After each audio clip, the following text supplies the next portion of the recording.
Kæri krakkar, nú ætlum við að tækla hérna hluta C í hluta 6 sem ber titillinn aðgreinirinn. Og ef við skoðum hérna vinstra megin, þá hérna jafn á, sem við sjáum hérna, x sama sem, síðan upp á striki kemur mínus b sem kemur pluss mínus og síðan kemur þessi ferningsrót hérna. Og það sem er inn í þessari ferningsrót, b öðru mínus 4c, þetta er það sem er kallað aðgreinirinn. Og þetta er stundum kallað d. Ok, og þetta er það sem við erum að diskutera í þessum kafla. Og það er ein ákveðin regla með ferningsrætur sem við verðum alltaf að fylgja. Og það er svo að það er ekki hægt að taka ferningsrót af neikvæðum tölum. Þegar þú tekur ferningsrót af neikvæðri tölu, setur reiknivélina, þá færðu bara error. Ok, ef þú setur inn ferningsrótin af 0, þá færðu bara 0. Ef þú setur ferningsrót af jákvæðri tölu, þá færðu bara einhverja eina ákveðna tölu og síðan kemur hérna þessi pluss mínus sem gerir það verkum og fær síðan 2 útkomur úr þessu x-i. Það er eins og við vorum að gera hluta b. Þá vorum að nota þessa jöfnu grimmd. En núna er ég að skoða nána hvað gerist með þetta d hérna og í þessa ferningsrót. Þannig að hérna í fyrst að þá er að reyna að finna núllstöðuna fyrir þessi 2 dæmi hérna. Og það gerist eitthvað áhugavert, eins og stendur hérna, þegar ég leysi þessa jöfnu.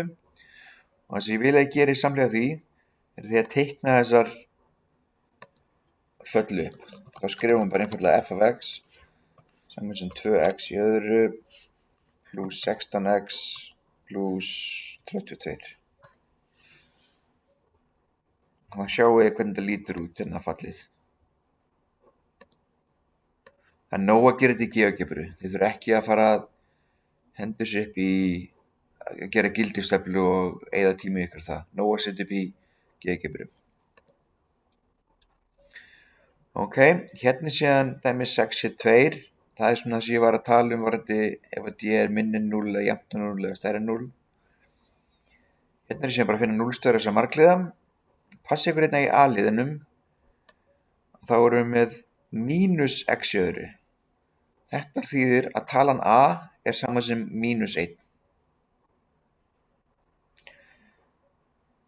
Herðu, síðan ætlum við að sleppa hérna dæmi, hvað var ég að tala um?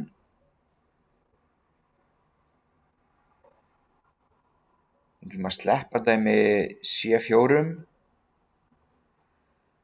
og C5.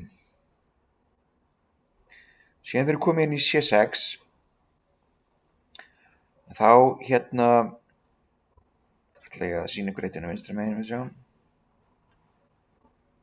Ok, C6, sem sagt, þessi Batman-regla er svona kölluð, hún gengur út á að maður er með eitthvað svona. Sjá þessi ljómað upp hérna vinstra megin. Maður er með eitthvað ax í öðru pluss bx pluss c, sama sem 0. Það verður að vera sama sem 0, annars gengur þetta ekki upp. Horfðu núna hægra megin hérna á þetta hérna, að þá sjáum við að þetta er ekki sama sem 0. Þetta er sama sem 9.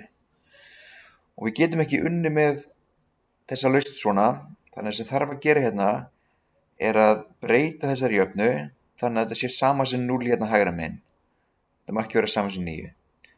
Því það að þið þurfið að, eins og við stundum sagt, að færa yfir 9. Það sem þið eru að gera mínus 9 báðum megin, þá breytist þetta hérna í 0, þá verður þetta 91, þá getið þið leyst dæmið. Verðum að hafa 0 hérna hægra megin, þannig að við viljum losa okkur við þessa 6 og þessa mínus 6 og eins þessi mínus 22. Síðan getið þið beitt þessari reglu við að leysa annars stigs jöfnur eða Batman-regluna eins og hún er kölluð.